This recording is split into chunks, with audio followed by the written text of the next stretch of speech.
Sou o Luís Lopes dos Morphle Architects e venho falar-vos um pouco mais sobre o Grasshopper. Agora, neste tutorial, vamos falar sobre alguns componentes, sobre os tipos de linha que conectam os componentes e vamos falar sobre a introdução de dados nesses componentes. Para já, alguma diferença entre estes componentes que têm cá em cima. Estes parâmetros são componentes que podem albergar data, informação, podem conter informação. Por exemplo, um point, eu posso lhe dar um point aqui no Rhino e a informação sobre este ponto estará sempre contida dentro deste parâmetro, ao contrário de depois de outros parâmetros em que a informação flui através deles. Essa informação é alterada por esses parâmetros, mas não contém informação, é alterada. Os únicos que contêm informação são estes que, por exemplo, vocês podem ver aqui com forma hexagonal.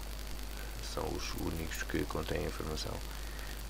Estes aqui da zona de input, como o próprio nome indica, não é?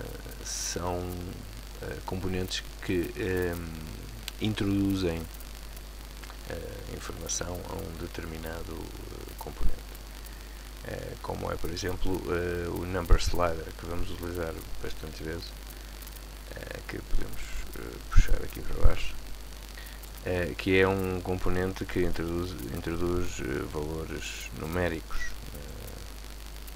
noutro componente.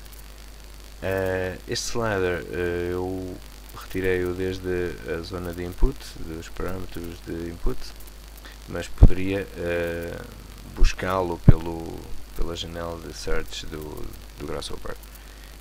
Como já referi anteriormente, dando 2 cliques com o botão do rato em qualquer zona da tela do Grasshopper, e muito bem, ou escrevendo slider, e ele vai-me aparecer já aqui. Eu apenas pus SLI, o princípio de slider, ou de number slider ali. Ou então, outro truque bastante eficaz é duplo clique do rato e escrever, por exemplo, 5, e aparece já aqui o number slider. Outro truque para o number slider é que muitas vezes necessitamos de valores maiores para cada slider, mas ao mesmo tempo queremos que esses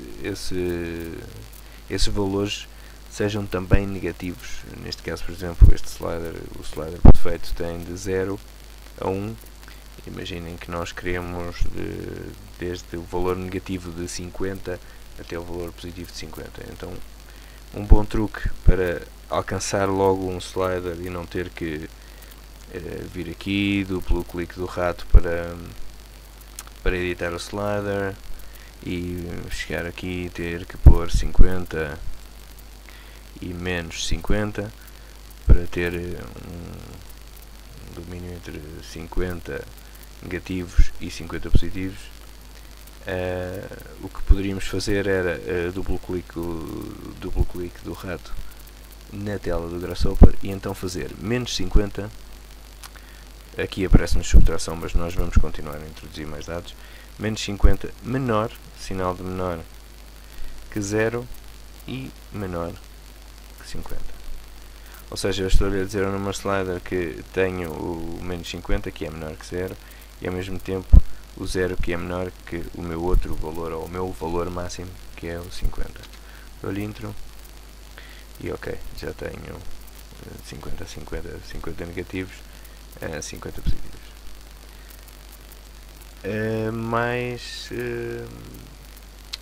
Mais características. Temos, por exemplo, quando introduzimos algum componente que nos peça algum tipo de informação. Vou utilizar, por exemplo, aqui um list length. Este componente aparece-me numa cor laranjada. Aparece-me numa cor alaranjada porque eu não lhe dei nenhum valor. Então ele diz-me, há aqui um erro, eu não tenho valores. O próprio balãozinho aqui diz que o input parameter L failed to collect data. Ou seja, não tenho valores, portanto não consigo trabalhar. Outras vezes o que pode acontecer é este componente ficar a vermelho, o que significa que tem valores, mas há um erro com esses valores. Neste caso o list length agora passou a cinzento, quer dizer que todos estes dados que eu lhe estou a dar, ele os aceita como válidos e portanto nem tem um erro menos importante quando está laranja, nem tem um erro grave como quando está a vermelho. Outra importante característica do Grasshopper são os cabos que unem os parâmetros, que é o que há dias vimos no display, o Draw Fancy Wires, ou seja, vamos desenhar tipos de cabos distintos. Fancy são cabos mais esquisitos por falar. Neste caso quer dizer, com este cabo assim mais sólido, mais negro, quer dizer que há apenas um dado, há apenas um pacote de informação que está a passar até este ponto. Eu poderia, por exemplo, vamos tentar aqui dar aqui com outra, dar outro exemplo de como poderiam ser, como poderia ser outro tipo de cabo. Não sei se este facilitará a vida, mas vamos ver. Aqui com o list item parece. Pronto, ok, aqui temos. Neste caso temos apenas um dado a circular entre este parâmetro e este componente. Há apenas um dado, há apenas um pacote de informação. O mesmo passa aqui, há apenas um pacote de informação a entrar para aqui. O mesmo passa aqui, que passam a haver 3 pacotes de informação, 1, 2, 3. Eu voltei a unir estes 3 pacotes de informação e estou a passá-los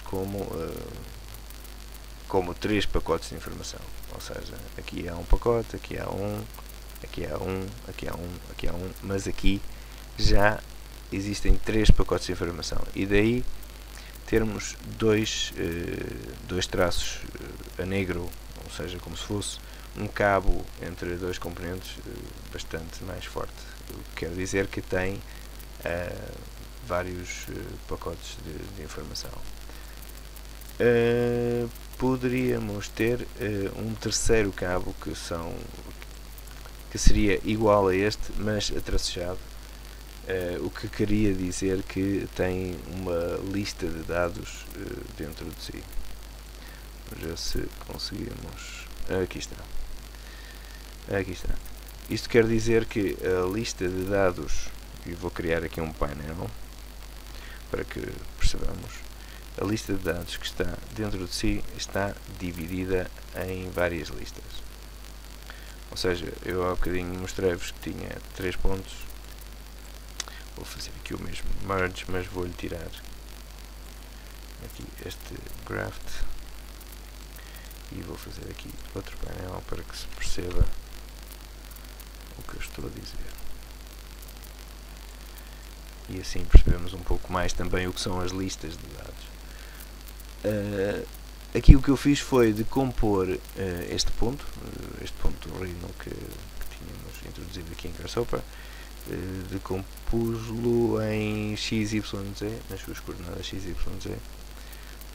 Acabei por voltar a uni-las, mas como listas separadas de dados dentro deste merge, e daí me aparece esta coordenada que suponho que será a coordenada x, esta a coordenada y e esta a coordenada z. Ou seja, aqui são 3 listas de dados, como bem podem ver, 0, 1 e 2. O Grasshopper sempre começa uma lista de dados por 0. Portanto, aqui 0, 1 e 2. Cada lista de dados com um dado apenas, com uma informação apenas. E daí o 0, que é o índice de informação. Mas aqui, que já tem todos os dados no mesmo cabo, aparecem todos os dados num único pacote. O que eu fiz aqui foi dar um graft a este output, que vocês podem fazer com o botão do lado direito do rato. Temos reverse para inverter a ordem da lista de números, que por exemplo posso demonstrar aqui. Quando eu fiz o reverse, o primeiro valor passou a ser o 0 e o último o 10. Se eu retiro o reverse, já vão ver que o primeiro valor é o 10 e o último o 0. Eu aqui fiz um graft, ou seja, dividi esta lista, a lista que introduzi aqui, dividi por pacotes. Se lhe fizesse um flatten, iria acontecer o mesmo que está a passar-se aqui, ou seja, iria pôr na mesma lista todos os dados que tinha introduzido aqui. E o Simplify, quando já temos vários índices e que muitas vezes se repetem, os índices são esta numeração aqui em cima, quando os índices se repetem várias vezes e com os mesmos números, o Simplify simplifica essa lista de dados. Portanto, são estes os 3 tipos de cabo, neste caso, que há, e são estas as diferenças que tem cada cabo. Aqui, como vemos, um único pacote com 3 dados, aqui neste 3 pacotes, cada um com um dado. Mais coisas. Eu poderia agora, por exemplo, fazer um clear values, ou seja, limpei todos os valores deste ponto e foi o suficiente para pôr a minha definição toda com linhas vermelhas, com componentes a laranja, a dizerem que tem erro. As linhas vermelhas significa que os componentes estão conectados entre si, mas que não está a passar nenhuma informação desde um componente ao outro. O componente merge, como é um componente só de ligação, de união, não fica laranja. Estes componentes, como já têm uma função diferente, sim, ficam em laranja, porque estes necessitam sim ou sim de dados que não lhes estão a ser introduzidos, então ficam em laranja. O point também é laranja porque não tem qualquer dado introduzido, portanto também não está-nos a dar um aviso: olha, estou vazio, não tenho qualquer dado, algo se passa. E dentro do tema de introdução de dados e tipos de linhas entre componentes, basicamente é isto.